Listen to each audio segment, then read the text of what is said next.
Friends, last 24 hours news number 44 కి స్వాగతం. ఇవాళ డేట్ సెప్టెంబర్ 18th 2025. సో ఇప్పటిదాకా లాస్ట్ 24 అవర్స్ లో జరిగిన ట్రెండింగ్ న్యూస్ అయితే ఇవి. సో ఆల్రెడీ వీడియో పెట్టి చాలా రోజులు అయిపోయింది. సో ఇంకా ఏమాత్రం లేట్ చేయకుండా వీడియోలోకి వెళ్ళిపోదాం. ముందుగా మన ఆంధ్రప్రదేశ్ నుంచి ట్రంప్ తాత ఇండియాపై 50% టారిఫ్స్ విధించిన తర్వాత ఇండియా ఏ విధంగా ఎఫెక్ట్ అయిందో తెలియదు, కానీ ఆంధ్రప్రదేశ్ మాత్రం చాలా ఎఫెక్ట్ అయింది అనమాట. ఇక నుంచి సీ ఫుడ్ ఎక్స్పోర్ట్ చాలా జరుగుతుంటుంది. మెయిన్ ఇక్కడే దెబ్బ కొట్టింది అనమాట. సో ఇక్కడ దాదాపు 50% ఆర్డర్స్ వరకు క్యాన్సిల్ చేసుకున్నారు. వెళ్ళిన లోడ్ కూడా తిరిగి వచ్చేసింది. సో ఇలా తిరిగి రావటం వల్ల ఒక ఆంధ్రప్రదేశ్ లోనే 25,000 కోట్ల వరకు నష్టం వచ్చిందని చెప్పి నిన్న కలెక్టర్స్ మీటింగ్ లో చంద్రబాబు గారు తెలియజేశారనమాట. ప్రస్తుతానికి ఇది సార్ట్ అవుట్ చేయడానికి ప్రయత్నిస్తున్నాం. ఒక పక్క ఇండియా అమెరికాకి మధ్య కూడా ట్రేడ్ టాక్స్ మళ్ళీ మొదలైనాయి. చర్చలు అయితే జరుపుతున్నారు. ఎలాంటి ఒప్పందాలకు వస్తారా అనేది చూడాలన్నమాట. నెక్స్ట్, చైనా సైంటిస్టులు కొత్తగా బోన్ గ్లూ 02 అనే పవర్ఫుల్ జెల్లుని కనుక్కున్నారు. సో ఈ జెల్లు వల్ల ఉపయోగం ఏంటంటే, మామూలుగా మనకి ఏదైనా బోన్ ఫ్రాక్చర్ అవన్నీ జరిగినప్పుడు అది ట్రీట్మెంట్ చేసుకున్నా అది మానటానికి కొన్ని నెలలే టైం పడుతుంది. కానీ ఈ జెల్లుని యూజ్ చేస్తే కేవలం 2 to 3 minutes లోనే విరిగిపోయిన బోన్లు అతుకుపోతాయనేసి దీనికి కనబట్టిన చైనా సైంటిస్టులు చెబుతున్నారు. సో ఈ జెల్లుని ఈ సముద్రంలో ఉంటాయి కదా ఆల్చిప్పలు, వాటిని బేస్ చేసుకొని ఈ జెల్లుని తయారు చేశారనమాట. ప్రస్తుతానికైతే ఒక 150 మంది పేషెంట్స్ మీద ఈ ట్రయల్స్ అయితే జరిపారు. అది సక్సెస్ కూడా అయ్యింది. సో ఇంకా ట్రయల్స్ చేస్తున్నారు. సో ఇది పూర్తయితే మార్కెట్ లోకి ఈ జెల్లుని తీసుకొస్తామని చెప్పి సైంటిస్టులు తెలియజేశారనమాట.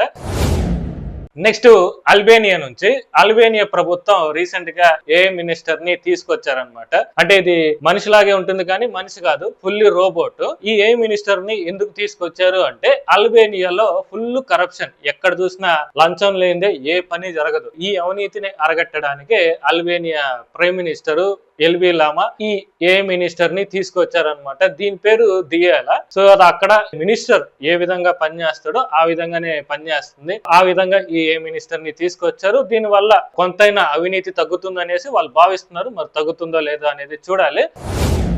నెక్స్ట్, ఈ మధ్యన నేపాల్ లో ఈ జంజీ యువత చేసిన రచ్చ మామూలు రచ్చ కాదు. దెబ్బకి నాయకులందరూ దేశం వదిలి పారిపోయారు.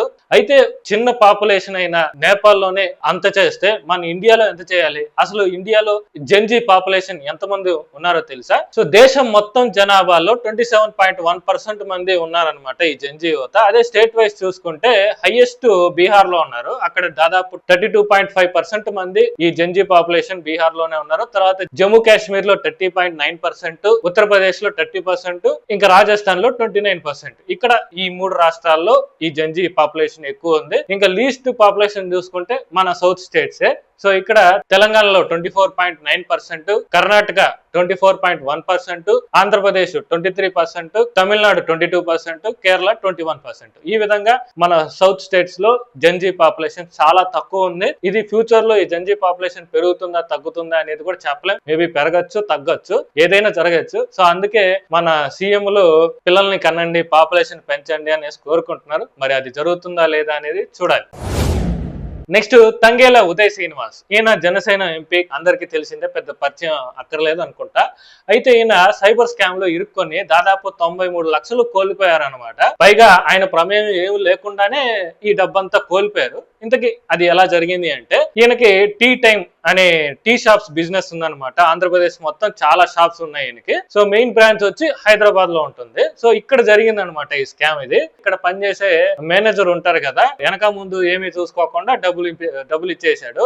ఆ స్కామ్ చేసిన వ్యక్తి కూడా ఉదయ్ శ్రీనివాసే మాట్లాడుతున్నట్లు ఈ మేనేజర్ కి మెసేజ్ చేశాడు అనమాట. వాట్సాప్ లో నెంబర్ మార్చి ఆయన ఫోటో పెట్టి మెసేజ్ చేశాడు అనమాట. ఈ విధంగా, నేను ఉదయ్ శ్రీనివాస్ ని ఏదో కారణాలతో నేను ఈ నెంబర్ చేంజ్ చేశాను. సో నాకు డబ్బు అవసరం పడింది, వెంటనే డబ్బులు పంపించు, మన అకౌంట్ లో ఎంత ఉంటే అంత పంపించు అని చెప్తే అప్పటికి 92 లక్షలు ఏమో కలెక్ట్ అయినట్టుంది. ఆ మొత్తం పంపించేసాడు అనమాట. సో ఇది జరిగింది August 22nd.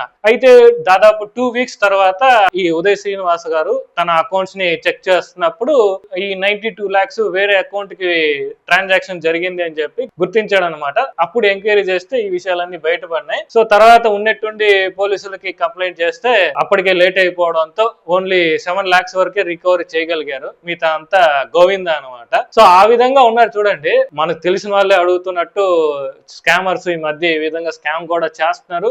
కొంచెం జాగ్రత్తగా అయితే ఉండండి. నెక్స్ట్ పాకిస్తాన్ సౌదీ అరేబియా ఒక డిఫెన్స్ డీల్ చేసుకున్నాయన్నమాట. సో ఈ ఒప్పందం ప్రకారం పాకిస్తాన్ పైన గానీ లేదా సౌదీ అరేబియా మీద దాడి చేస్తే రెండు దేశాల మీద దాడి చేసినట్టు భావిస్తారనమాట. అలా ఏదైనా దాడి జరిగినప్పుడు యుద్ధం చేయాలనుకుంటే ఏదో ఒక కంట్రీ ఏదో విధంగా సహాయపడుతుంది. మన పాకిస్తాన్ కి టర్కీ సహాయపడింది కదా, ఆ విధంగా అనమాట. కానీ సౌదీకి ఏం అవసరం వచ్చింది? వాళ్ళెందుకు ఈ డిఫెన్స్ డీల్ చేసుకున్నారంటే వాళ్ళకు కూడా శత్రువులు చుట్టూ ఉన్నారనమాట. ఇరాన్, గాజా, ఇజ్రాయెల్ మూడు దేశాలు సౌదీకి శత్రు దేశాలే. మననే ఇజ్రాయెల్ ఖతర్ మీద దాడి చేసింది ఉన్నట్టుండి, అక్కడ హమాస్ కి చెందిన ఉగ్రవాదులు ఉన్నారని చెప్పి ఉన్నట్టుండి ఇజ్రాయెల్ ఖతర్ మీద దాడి చేసింది. దీంతో అక్కడ కొంతమంది చనిపోయారు. ఇలాంటి సమయంలో బలమైన రక్షణ అవసరం అవుతుందని చెప్పి పాకిస్తాన్ తో సౌదీ ఈ డీల్ చేసుకున్నారు. ఇంకో ట్విస్ట్ ఏంటంటే ఈ ఇస్లామిక్ కంట్రీస్ ఉన్నాయి కదా, దాదాపు 57 కంట్రీస్ ఎంతో ఉన్నాయి అనుకుంటా, కరెక్ట్ నెంబర్ తెలియదు. సో ఈ కంట్రీస్ అన్ని కలిసి ఒక నాటో లాంటి ఆర్గనైజేషన్ ని ఏర్పాటు చేయాలని చూస్తున్నారు.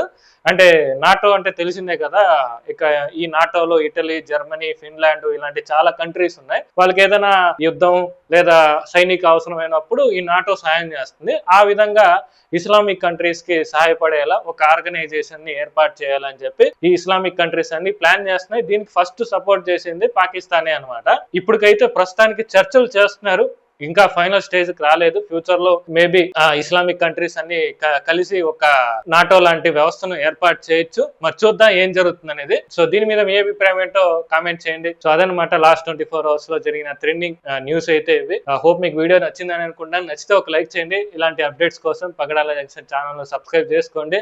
రేపు మరో కొత్త వీడియోతో మళ్ళీ కలుద్దాం.